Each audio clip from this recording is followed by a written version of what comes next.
bem-vindo ao programa Viver Sustentável.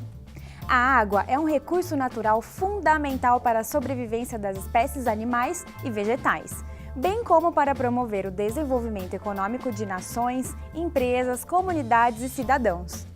Infelizmente, ações humanas ao longo das últimas décadas vêm poluindo esse recurso natural de forma a colocar em risco até a sua própria sobrevivência. Por esse motivo, se reveste de fundamental importância ações no sentido de conscientizar, preservar, recuperar e democratizar o acesso aos recursos hídricos, como é o modelo de gestão integrada que resultou na formação dos comitês de bacias hidrográficas no estado de São Paulo, cuja primeira iniciativa, a formação do Comitê dos Rios Piracicaba, Capivari e Jundiaí, acaba de completar 20 anos de fundação. Quem irá nos contar um pouco dessa história é o engenheiro agrônomo, professor e deputado federal Antônio Carlos Mendes Tami, que foi um dos idealizadores e responsável pela implantação do PCJ e de outros comitês de bacias. Olá, professor Tami! Quando decidimos pela implantação do Comitê das Bacias Hidrográficas dos Rios Piracicaba, Capivari e Jundiaí, o esgoto tratado nessa região era em torno de 5%, não mais do que isso. E além disso, não havia recursos para praticamente nada, nada que se referisse a saneamento básico. Os prefeitos tinham que se dirigir ao governo do estado ou ao governo federal de pires na mão, pedindo recursos para tratar esgoto. Houve, a partir da mudança da implantação dos comitês, uma alteração conceitual. Em primeiro lugar, cada um enxergasse a sua região como uma bacia e não como uma região que terminasse na barranca do limite das divisas do seu município.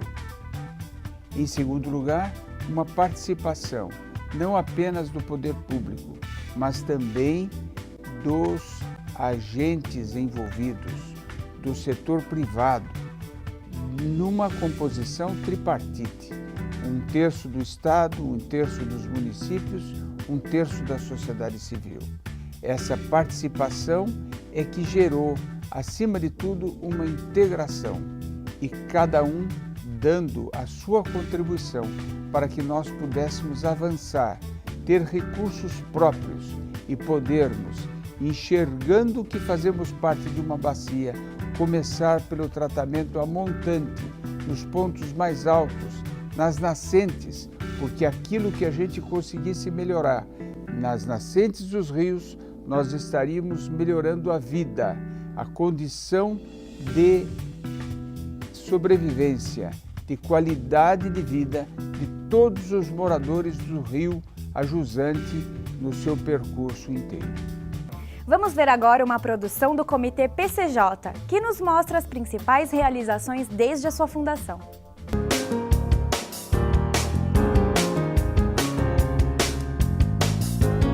A preocupação com problemas ambientais sempre esteve presente na agenda das bacias PCJ. Em 1992, o consórcio PCJ realizou a primeira semana de debates sobre o meio ambiente, em que foi reforçada a importância da política estadual de recursos hídricos em São Paulo e no Brasil. A instalação do PCJ Federal no dia 31 de março de 2003 e do CBH-PJ em Minas Gerais no dia 27 de março de 2008 possibilitaram a integração dos sistemas de gerenciamento de recursos hídricos nas bacias PCJ, formando o que hoje denominamos de Comitês PCJ. As realizações dos Comitês PCJ, chamados de Parlamento das Águas, nos ajudam a entender a importância desses organismos participativos e democráticos nas tomadas de decisões nas bacias hidrográficas. Nesses 20 anos, podemos destacar 3 marcantes, memoráveis, emblemáticas conquistas que por si só já justificariam a implantação deste modelo de gestão de recursos hídricos. Primeira conquista, o início da cobrança pelo uso da água. Segunda conquista, a elevação do índice de tratamento de esgoto, que passou de 5,6% para 60% na região. E, em terceiro lugar, a conscientização ambiental da população, de todos aqueles que moram nas regiões abrangidas pelos 3 rios, pelo Comitê das Bacias Hidrográficas dos rios Piracicaba, Capivari e Jundiaí.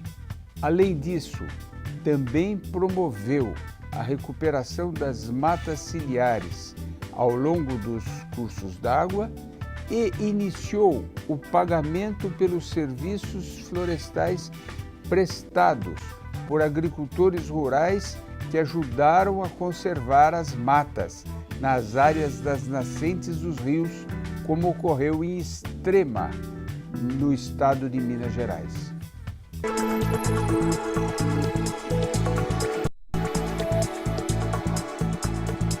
Investimentos em proteção da mata ciliar, controle de perdas, educação ambiental, melhorias na qualidade da água e aplicação de tecnologia no tratamento dos esgotos domésticos. Novas estações de tratamento de esgoto dentro das bacias fizeram com que em 20 anos o índice de tratamento aumentasse em 10 vezes, passando de 6% para 60%. Parcerias com produtores rurais com os programas Produtor de Água, Nazaré Paulista e Joanópolis, e Conservador das Águas, Extrema, que protege e recupera importantes mananciais. O estudo preliminar da viabilidade ambiental e os projetos para a construção de 2 novas barragens, Pedreira e 2 pontes, para melhorar o abastecimento de água nos municípios das bacias PCJ. A construção do Plano de Bacias PCJ 2010 a 2020, com horizonte até 2035, que atualiza o estudo sobre o enquadramento dos corpos d'água, instrumento importante na gestão de recursos hídricos, que é referência para o licenciamento ambiental, para a outorga e para a cobrança. Realização de cursos, oficinas, atividades de campo, eventos e elaboração de material de educação ambiental em recursos hídricos nas bacias PCJ, com foco em diferentes públicos, tais como população rural, professores, instituições da sociedade civil, usuários industriais, técnicos de órgãos públicos e população em geral. O monitoramento dos nossos recursos hídricos constitui-se hoje como importante ferramenta para a gestão, podendo emitir avisos em situações críticas de estiagens e cheias. Professor Tami, durante os governos de Mário Covas e Geraldo Alckmin, o senhor foi o secretário responsável pelas pastas dos recursos hídricos e saneamento. Como foi a expansão desse modelo de gestão? Nos governos Mário Covas e Geraldo Alckmin, houve a expansão deste modelo de gestão de recursos hídricos baseado nos comitês de bacias. O estado de São Paulo é o único estado brasileiro que está totalmente dividido em comitês. E os comitês funcionam em todo o estado. Nós temos uma situação sui generis em que os prefeitos de todo o estado de São Paulo, 645 municípios, sabem que os recursos do Fundo Estadual de Recursos Hídricos não dependem de uma aprovação nem do secretário de Recursos Hídricos, nem do governador. É o próprio comitê que decide onde esses recursos serão aplicados em primeiro lugar. Como pudemos ver, o modelo de gestão de recursos hídricos através dos comitês de bacias hidrográficas vem se mostrando eficiente não só no estado de São Paulo, mas também em outros estados. Olho vivo! consumidor. Depois dos anos 50, o consumo de água triplicou em todo o mundo. As pessoas passaram a consumir o dobro de água que seus ancestrais. Além disso, a cada 1.000 litros de água utilizada pelo homem, resultam em 10.000 litros de água poluída. Portanto, faça a sua parte e evite desperdícios.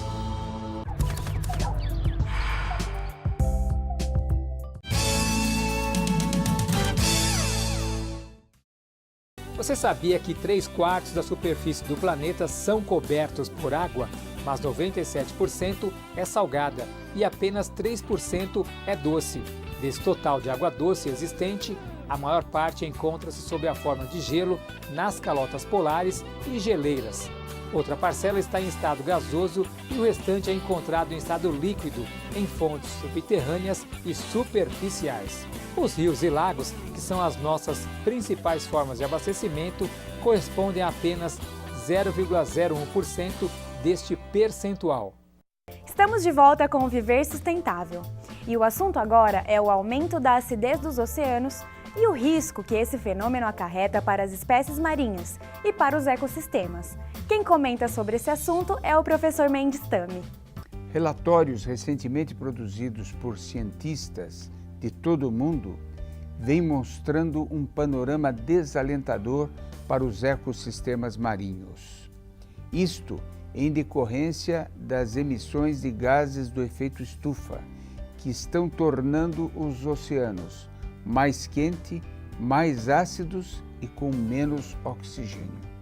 Segundo este relatório, os oceanos estão se tornando mais ácidos numa taxa extremamente rápida, muito mais rápida do que em qualquer época passada nos últimos 300 milhões de anos. O fato concreto é que os oceanos se tornaram 26% mais ácidos desde 1880 para cá. E isto, comprovadamente, em decorrência de haver mais carbono misturado às suas águas. O relatório de 26 páginas divulgado pela ONU e por várias organizações científicas reúne as informações mais recentes sobre mudanças climáticas a partir de uma conferência de oceanógrafos realizada no ano passado. Por exemplo, na costa americana do Pacífico, a forma como o oceano está se tornando estratificado significa que há menos oxigênio na água e estudos recentes mostram 80% mais acidez do que originalmente previsto. Teoricamente, a maior parte das espécies marítimas só podem viver em água a certa temperatura, acidez e níveis de oxigênio. E os pontos onde esses fatores se combinam são cada vez mais difíceis de encontrar, o que prenuncia uma catástrofe iminente. Vamos assistir agora uma entrevista que o professor Mendes Tami fez com o Dr. Rolf Weber, do Instituto Oceanográfico da Universidade de São Paulo. Um prazer contar com a sua presença. Gostaríamos inicialmente de saber, o mar é um dos grandes sorvedouros. Ele sequestra CO2 que é miscível, ele se mistura na água do mar. Essa mistura fica estável ou vai para o fundo do mar? O oceano ele consegue absorver aproximadamente 40% do CO2 antropogênico das nossas emissões. Ele inicialmente fica na forma solúvel, o gás carbônico reage com a água formando o carbonato, o vulgo bicarbonato. Esse carbonato é utilizado pelos elementos do plâncton, que formam suas carapaças com carbonato de cálcio. Esse carbonato de cálcio ele é mais denso, mais pesado que a água do mar, e quando o organismo morre, ele vai para o fundo. Isso nós chamamos da bomba biológica de transferência de carbono. É assim que nós transferimos a maior parte do CO2 da atmosfera para o fundo do mar. O mar está se acidificando. Isso diminui a sua capacidade de absorver CO2 ou não tem nenhum impacto? Exatamente. Nós temos observado, há dados de mais de 20, 30 anos, que está havendo uma ligeira diminuição do pH, ou seja, um aumento da acidez média dos oceanos. Com isso, nós temos um problema de branqueamento dos corais, dissolução acelerada dessas carapaças e, consequentemente, está diminuindo ao longo do tempo a capacidade de absorver o CO2. O oceano tem uma capacidade finita de absorver o CO2, ela não é infinita. Ela não é tão alta como os ecossistemas terrestres, mas é cerca de 40%, que não é pouco. Além disso, essas mudanças nas características do mar afetam a biodiversidade? Sem dúvida. A variação de temperatura vai afetar o comportamento do fitoplâncton, dos peixes, de modo geral. Mas o mais grave é a acidificação dos oceanos, que leva a um desaparecimento de corais e uma rápida dissolução dessas carapaças. E a carapaça dissolvendo, você está retornando o CO2 para o sistema. Enquanto que ela precipita, ela fica enterrada no sedimento, o carbono fica estocado. A legislação brasileira, a nível federal, estadual e municipal, muitas vezes apresenta certos conflitos. Na sua avaliação, o que nós teríamos que fazer para aprimorar, para melhorar, para dar mais eficácia e eficiência à legislação brasileira? A legislação ambiental brasileira é uma das mais duras que existe. No tocante, por exemplo, a derrames de óleo e água de produção, ela tem uma regulamentação menor do que na Noruega. O problema acontece nos vários níveis de ação. Então, a responsabilidade última é do Ministério do Meio Ambiente e do IBAMA. Na execução por parte dos municípios, a responsabilidade é estadual e municipal. Mas o que falta é um diálogo entre esses diversos setores. Então, muitas vezes, não há fiscalização adequada por parte do IBAMA e as prefeituras do litoral, muitas vezes, não têm o recurso suficiente pela arrecadação para executar, por exemplo, obra de saneamento básico, e outras medidas de proteção ambiental. Então, eu acho que falta um diálogo entre todos os atores, os tomadores de decisão e o usuário do local. Então, o usuário precisa ter consciência que não pode jogar lixo na praia, que não pode jogar esgoto não tratado, porque se não houver essa consciência, a lei não adianta. O que precisa é uma mudança de atitude da parte de todos os usuários do ecossistema marinho. O cientista, professor Carlos Nobre, vive sempre em todas as suas palestras dizendo que uma parte das nossas preocupações devia se destinar à adaptação, não só para mitigação, mas já a se adaptar, porque não vai dar tempo de fazer toda essa revolução energética que é criar uma civilização nova do baixo carbono. Há uma fase de transição e os afetados serão aqueles que moram nas áreas costeiras, nas áreas que são semiáridas e ficarão áridas. Em suma, aqueles que vivem nas regiões mais vulneráveis. Na sua avaliação, teríamos que já começar a fazer isso? Concordo plenamente com o Carlos Nobre. Como disse o painel do IPCC e a Comissão Oceanográfica Governamental, a mudança de modelo energético vai ser longa, dolorosa e politicamente difícil. Você não vai resolver o problema nem botando emissão zero agora, porque esse gás carbônico já está na atmosfera e já está provocando efeito. Então, o mais prudente realmente é nós já tentarmos nos adaptar e mitigar os efeitos. Não há saída. Nós temos que diminuir as emissões, mudar a nossa forma de viver, de consumir, de produzir, para criar uma nova civilização, uma civilização do baixo carbono. Obrigado por tudo. Sua participação enriquece o nosso programa. Muito obrigado, deputado. Foi um prazer participar.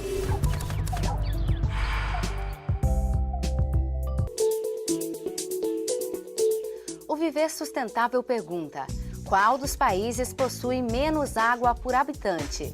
Letra A, Estados Unidos. B, Suriname. C, Singapura. Ou letra D, Kuwait?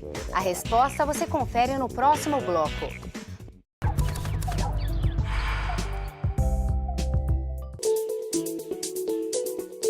No bloco anterior, o Viver Sustentável perguntou qual país possui menos água por habitante. A resposta é letra D, Kuwait. Segundo a Unesco, o país tem apenas 10 metros cúbicos per capita. Estamos de volta com o Viver Sustentável. E o assunto agora é gestão de resíduos sólidos. E quem comenta sobre a lei que disciplinou essa matéria é o deputado Mendes Tame. Deputado, por que a implantação da nova lei que criou a Política Nacional de Resíduos Sólidos parece que ainda não saiu do papel? A grande maioria dos estados brasileiros nem sequer apresentou o projeto básico. Na verdade, o plano de resíduos sólidos é muito mais amplo, pois ele não trata apenas da coleta de resíduos domiciliares. Trata também da coleta de resíduos hospitalares, resíduos da saúde, da coleta de resíduos da construção civil, da coleta seletiva, da inclusão social dos catadores e até mesmo da logística reversa. Entende-se por logística reversa a responsabilidade conjunta de quem produziu, comercializou ou consumiu algum produto com resíduo sólido de dar a esse resíduo um destino final ou um reaproveitamento. Portanto, a logística reversa inclui todas as ações e procedimentos necessários para esse reaproveitamento empresarial dos resíduos sólidos ou para a sua correta destinação final. O total de lixo gerado no Brasil em 2012 chegou a mais de 62 milhões de toneladas, uma média de 383 quilos por pessoa, e a coleta de resíduo sólido urbano chega a 90,7% da população. Todos os dias são coletados 178 toneladas de lixo, 1,25 quilos por habitante.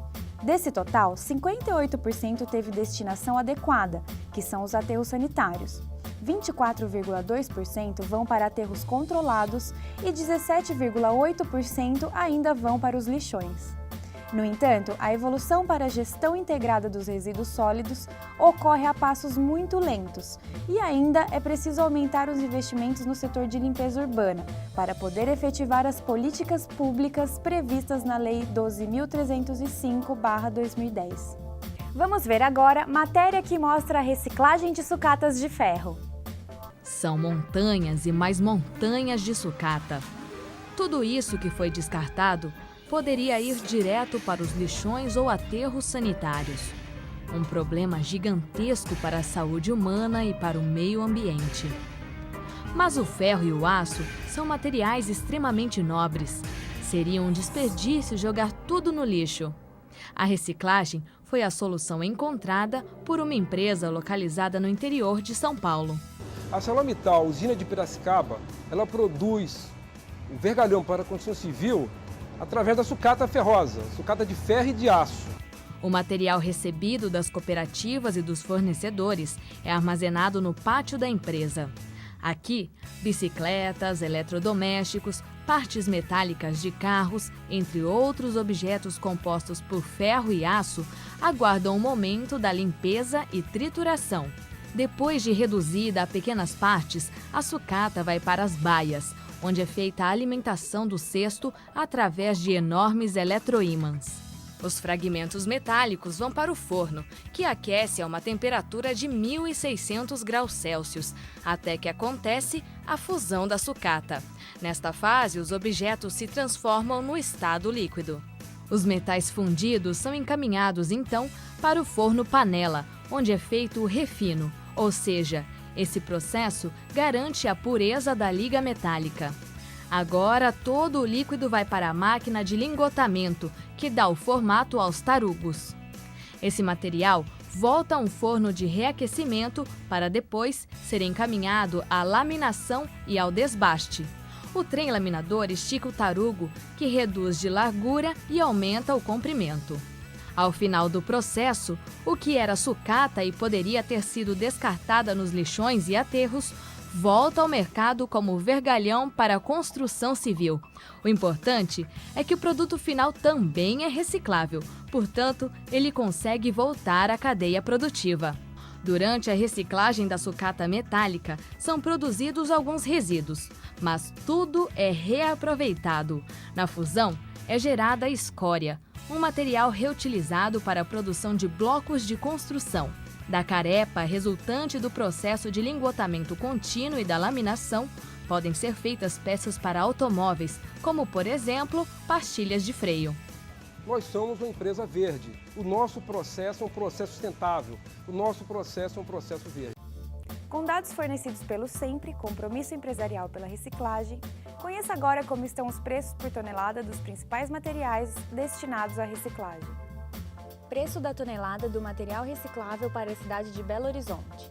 Papelão, R$ 430. Latas de aço, R$ 300. alumínio R$ 3.400, plástico rígido R$ 1.400 e PET R$ 1.700. Participe você também do nosso programa. Mande sugestões de temas e perguntas para contato@viversustentável.net ou acesse nosso arquivo de matérias pelo site viversustentável.net. O Viver Sustentável fica por aqui e lembre-se, para mudar o mundo precisamos fazer a nossa parte e a sustentabilidade é o caminho. Até o próximo programa.